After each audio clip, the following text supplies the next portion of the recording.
At the family reunion, my son asked, "Why no plates for us?" My dad laughed. "We didn't count on extras." I looked around. The pets had their own table. Grinning, I grabbed my purse and said, "Check the joint account before you dig in." We walked out. 15 minutes later, chaos exploded in the group chat. And later, I wasn't even supposed to be there. If Paige hadn't called me, I wouldn't have gone anywhere near that reunion. I had no reason to. My parents hadn't spoken to me since January. Not a real conversation anyway. Every message was some version of "hope you're well" followed by the way, "Can you help us out with," and a dollar amount? The only time they ever remembered I existed was when they needed me to fix something for them financially, emotionally, or socially. But then out of nowhere, Paige called. The same sister I hadn't talked to since that awful Thanksgiving fight. She didn't sound like herself. Her voice was quieter, hesitant. She didn't even try to make small talk. He just said, "You might want to come this year. Things aren't what they seem." No explanation, no apology, just that. And for some reason, I went. Maybe I wanted to see what she meant. Maybe a part of me still hoped my family could act normal for one day. Or maybe I just wanted Jamie to have grandparents again, even if it meant pretending. So we drove down. 2.5 hours of silence. Jamie in the back seat asking what kind of food there'd be. I said, "Probably barbecue, maybe grandma's potato salad." But the whole time my gut told me this was going to end badly. I just didn't expect it to be that bad. The moment we walked into the backyard, I knew something was off. No one greeted us. Not a single glance our way. Just laughter and clinking cups. My dad in his usual spot by the grill. My mom running around taking photos like she was hosting a magazine shoot. And then Jamie tugged on my arm. "Mom," he whispered, "why aren't there plates for us?" At first, I thought he was just being impatient, but then I saw it, too. Every table had name cards. Every person had a place setting except us. Then my dad chuckled from across the yard loud enough for everyone to hear. We didn't plan for extras. Extras like we were some last-minute guests they forgot to account for. Like we weren't family. I looked around again. That's when I saw it. A whole separate table decorated with a gingham tablecloth, little chalkboard name signs, and silver bowls.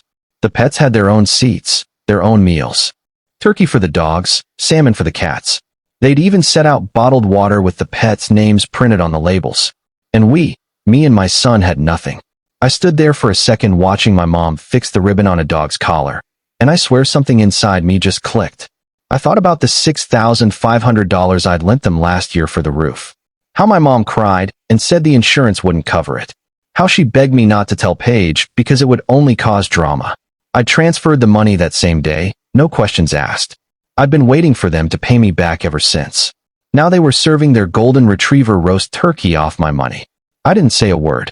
I just smiled, picked up my purse, and looked right at my dad. "Before you start eating, check the joint account." Then I turned to Jamie. "Let's go." We walked out. No one stopped us. 15 minutes later, sitting in my car, the messages started flooding in. "What did you just do?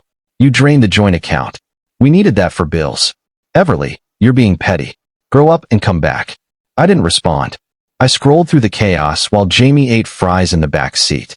My mom's name kept popping up, then my dad's, then my uncle's. Everyone suddenly had something to say about family loyalty. The same people who watched my kid get ignored like he didn't exist an hour earlier. The next morning, my doorbell rang. My mom stood there with a smile that didn't reach her eyes, holding a plastic box of cookies shaped like bones. She said she had leftovers from the reunion. She actually tried to hand them to me. I just closed the door. By that evening, my phone was on fire again. My dad said I'd humiliated them. My mom said I'd ruined the family event. My uncle said I should apologize. Everyone had an opinion except the one person I wanted to hear from, Paige. Then late that night, a notification popped up. Her name, just one message. "You were right." I stared at it for a long time because if Paige, my mother's favorite, the one who always defended them, was saying that it meant something had changed, something big. And for the first time in years, I felt a flicker of curiosity instead of anger. Whatever she knew, I was about to find out. I stared at that message the entire night. You were right. Coming from Paige, that wasn't small. That was seismic. She was the one who told me I overreacted. The one who defended our parents every time I reached a breaking point. Who called me selfish when I finally said no after a lifetime of yes. Now she was admitting I was right. I didn't reply right away. I didn't trust it. The next morning, she messaged again. "Please just talk to me." We met at a diner halfway between our houses. I got there early, sat in the booth by the window, and waited. Part of me was still angry. Another part of me was weirdly nervous, like I was about to hear something I couldn't unhear. When Paige walked in, I barely recognized her. No makeup, hoodie, hair pulled back. She looked tired, not just physically.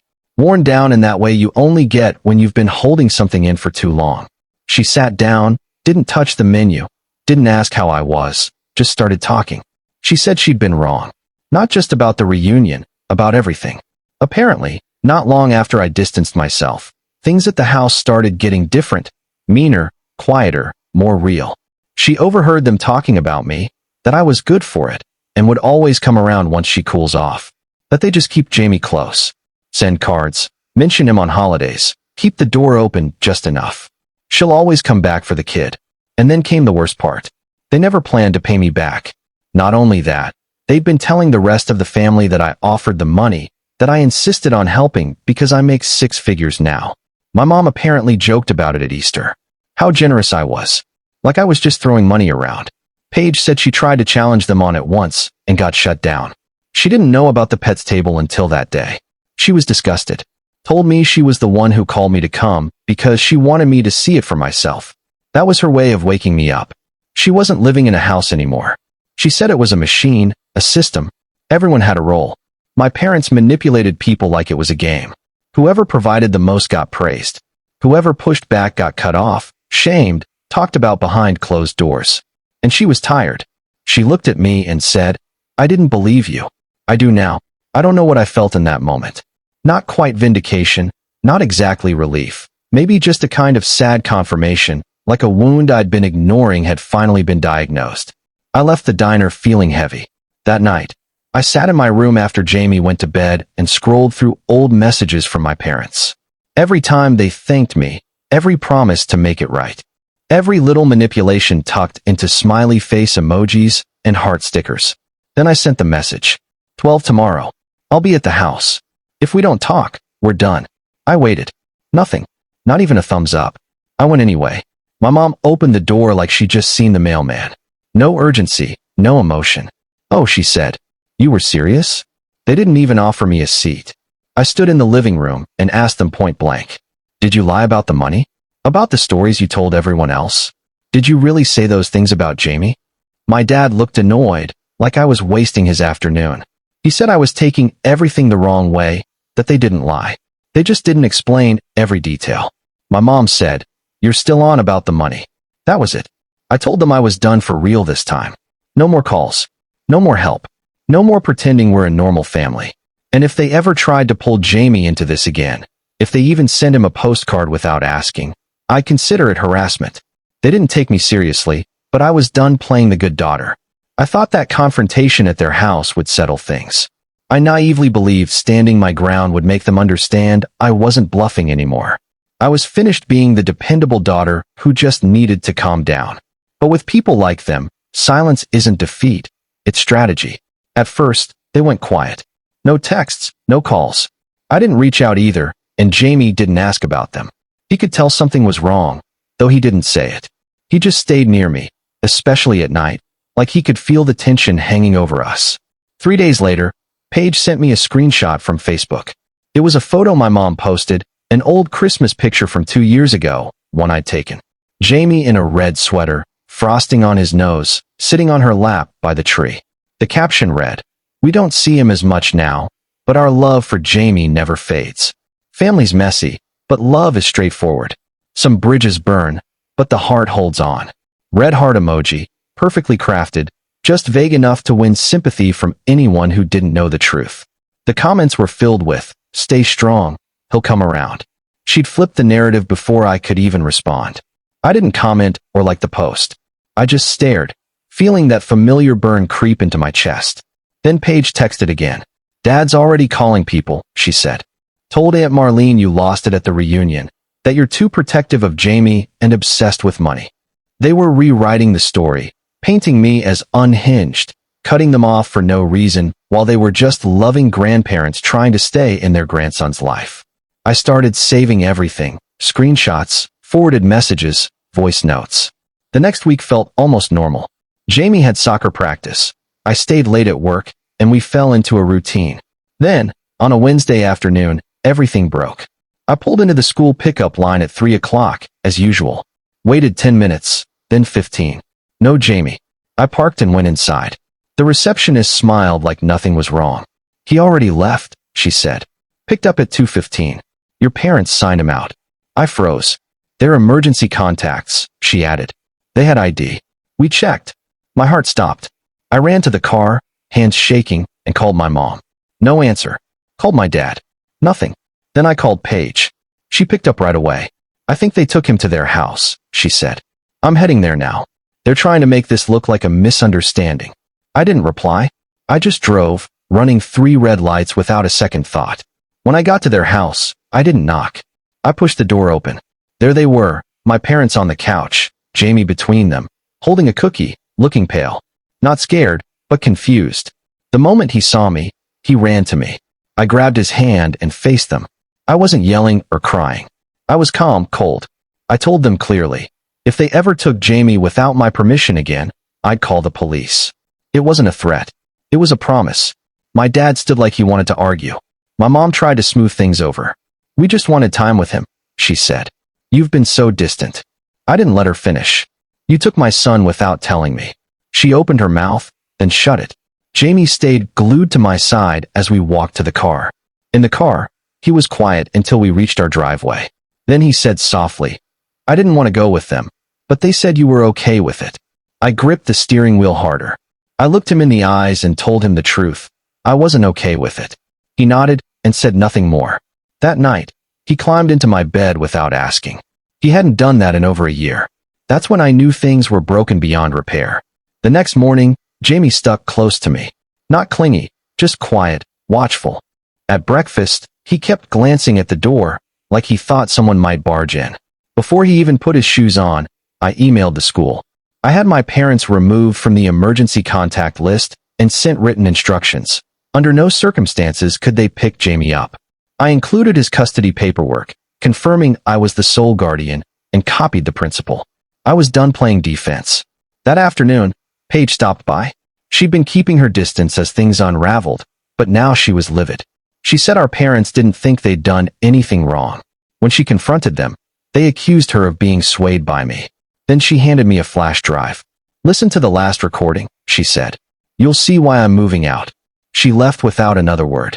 I waited until Jamie was asleep, then plugged the drive into my laptop and played the file. It was audio from their kitchen, plates clinking as my mom loaded the dishwasher, my dad talking like it was just another night. She's losing her grip, Chuck, my mom said. Everly needs to feel like she's in control. If she thinks cutting us off was her idea, she'll dig in. My dad chuckled. Let her.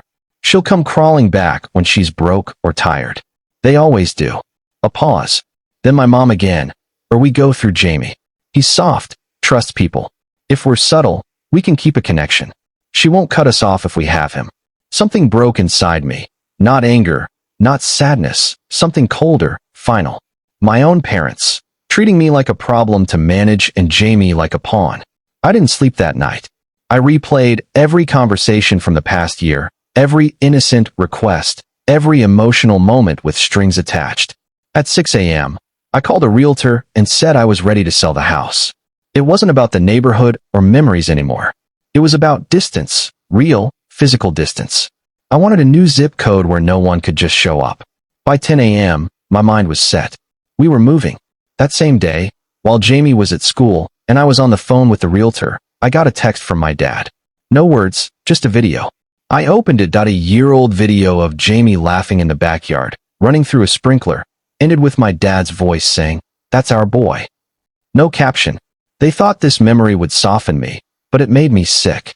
I blocked my parents on everything: phone, email, social media, locked down Jamie's school contacts, checked my door cameras, and scheduled to change my locks. I told Jamie we were moving with his Aunt Paige for a fresh start, somewhere safe. He nodded and asked, "Can we have a dog?" I laughed for the first time in weeks and said yes. The for sale sign went up 3 days later. Jamie helped pack, and Paige brought iced coffees and bubble wrap daily, like a group project. She found a guest house in the city we were moving to.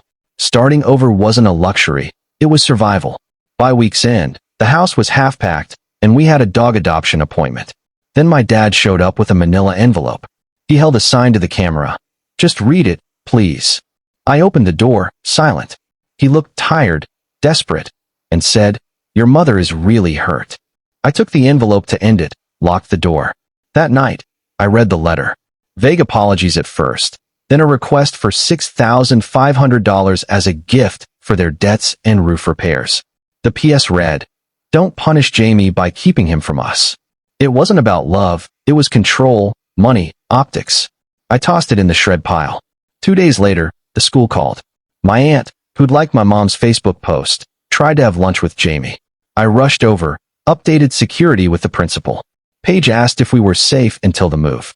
I didn't answer, just booked a hotel for 3 nights, far away. We left the next morning. I felt nothing looking at the house in the rear view. The hotel was quiet, sterile. Jamie slept with his stuffed dog, Paige, next door. On the 3rd night, she found a duplex near our new house. We moved in 2 weeks later. Fresh paint, clean carpet. Jamie picked the small room, pinned up dog drawings. We adopted Penny, a mutt with big ears and bigger love. Jamie was obsessed, slept beside her. I kept our address secret, locked down Jamie's school records. Then Jamie brought home a glittery card for Grandma and Grandpa. I smiled, said it was nice, but inside, my stomach twisted. That night, Paige said, "You're not cruel for protecting him." Then a burner email arrived. "We know where you are. Don't cut us out forever." I saved it in a folder labeled, "If they try again," and tightened school security. Then they crossed the line. One Thursday, Jamie was gone from after-school club. A substitute let him leave with my mom, who claimed I was sick. We found him at a frozen yogurt shop, confused but fine. I told my parents if they ever came near him again, I'd press charges. They claimed it was just yogurt. I changed Jamie's school, hired a lawyer, filed paperwork, and blocked them for good. 6 weeks later, the house feels like home. Penny sleeps with Jamie. Paige leaves coffee for me every morning. Jamie's thriving. No nightmares, no hesitation. I'm lighter, not because I forgave them, but because I stopped expecting them to change. Sometimes, family is what you leave behind to survive. My real family is Paige, Penny, and Jamie, who still believes in better days. This chapter is closed.